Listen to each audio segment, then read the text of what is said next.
အိမ်မှာကိုယ်တိုင်အလွယ်တကူပြုလုပ်နိုင်တဲ့အပင်အားဖြည့်စီဒီအားဖြည့်စီကိုတော့ black water လို့ခေါ်ကြပါတယ်ဒီ black water အားဖြည့်စီကအိမ်မှာရှိတဲ့ပစ္စည်းတွေနဲ့ပဲအလွယ်တကူပြုလုပ်လို့ရပြီးတော့အပင်ရဲ့အမြင့်စနစ်ကိုတန်မာအောင်ကူညီပေးနိုင်တဲ့အရေးတစ်မျိုးပဲဖြစ်ပါတယ်အထူးသဖြင့်ပန်းပင်နဲ့အိမ်တွင်းအလှအပင်တွေအတွက်အထူးကောင်းမွန်ပါတယ်ဒီရေကမြေကြီးလွှာကိုပိုကောင်းမွန်စေပြီးတော့မြေကြီးမမောင်ကာကွယ်ပေးနိုင်တယ်လို့အပင်ကြီးထွားဖို့လိုအပ်တဲ့အာဟာရဓာတ်တွေကိုလည်းဖြည့်တင်းပေးနိုင်ပါတယ်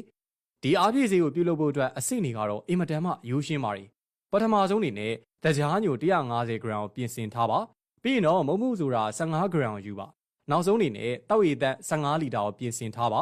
ပြီးရင်တော့ပထမအဆုံးပြင်ဆင်ထားတဲ့တကြားညို150 gram ကိုရေ15လီတာတွေကိုထည့်ပြီးတော့မုံမှုဆိုတာ15 gram ကိုလည်းရေထဲကိုထည့်ထည့်ပြီးတော့တေးချစွာမှွေပေးရပါမယ်အားလုံးရောဆက်ပြီးသွားပြီဆိုရင်တော့အပင်တွေအတွက်အာဟာရပြည့်ဝတဲ့ black water အရည်ကိုရရှိပါပြီ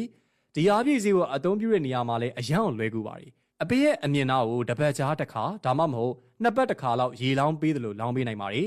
ဒီနည်းလမ်းကိုအိမ်မှာမြေသားနဲ့စိုက်ထားတဲ့အပင်အားလုံးအတွက်အသုံးပြုနိုင်ပါတယ်ဒီရေကအပင်ရဲ့မြေကြီးကိုနူးညံ့စေပြီးတော့အာဟာရဓာတ်တွေဖြည့်တင်းပေးနိုင်တာကြောင့်မလို့အပင်ငယ်လေးတွေရဲ့အမြင့်တွေတန်မာလောင်လို့အဓိကအကူအညီပေးနိုင်ပါတယ်ဒီအားစေးရေလေးကအပင်တွေကိုပုံမလှပလာပြီးတော့ကျန်းမာတန်ဆွမ်းလောင်အကူအညီပေးနိုင်တာကြောင့်မလို့ကိုယ်တိုင်လက်တွေ့စမ်းသပ်ကြည့်ဖို့လဲအားပေးလိုက်ပါစေခင်ဗျာ